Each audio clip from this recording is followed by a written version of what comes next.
श्रीमद् भगवद गीता अध्याय 4 ज्ञान कर्म संन्यास योग श्लोक 7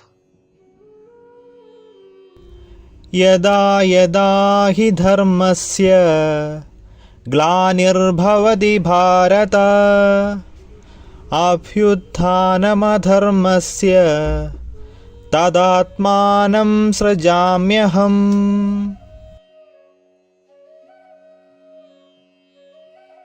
जब जब धरती पर धर्म का पतन और अधर्म में वृद्धि होती है, तब उस समय मैं पृथ्वी पर अवतार लेता हूँ।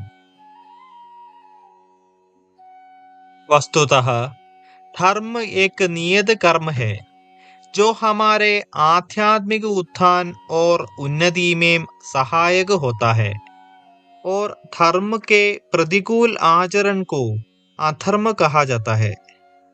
जब धरती पर अधर्म प्रबल हो जाता है, तब संसार के सृष्टिकर्ता और शासक प्रकट होकर अधर्म का विनाश कर धर्म की स्थापना करते हैं। इस प्रकार से भगवान के प्रकट होने को अवतार कहा जाता है।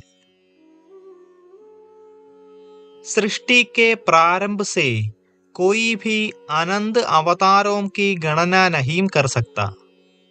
भगवान कभी कभी अपनी दिव्य शक्तियां किसी पुण्य जीवात्मा में प्रकट कर उसके माध्यम से अपनी लीलाएं करते हैं। कभी कभी अपनी साकार रूप के अवतार में कुछ दिव्य शक्तियों का प्रदर्शन करते हैं। कभी कभी थोड़े समय के लिए प्रकट होकर अपना कार्य संपन्न कर चले जाते हैं। कभी कभी अवतार लेकर कई वर्षों तक पृथ्वी पर रहते हैं।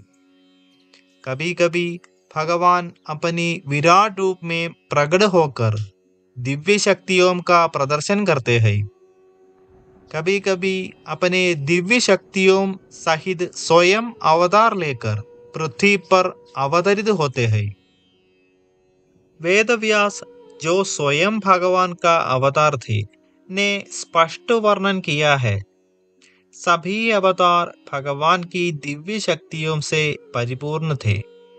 इसलिए हमें किसी अवतार की तुलना में किसी अन्य अवतार को बड़ा या छोटा नहीं समझना चाहिए।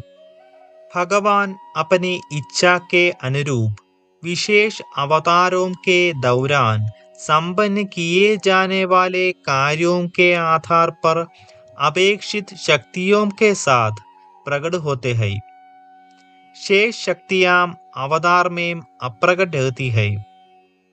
यह सब प्रपंच कल्याण के लिए, सभी प्राणियों को मोक्ष प्राप्ति मिलने के लिए परम पिता परमात्मा भगवत कृपा है। आगे हम विस्तार से चर्चा करेंगे।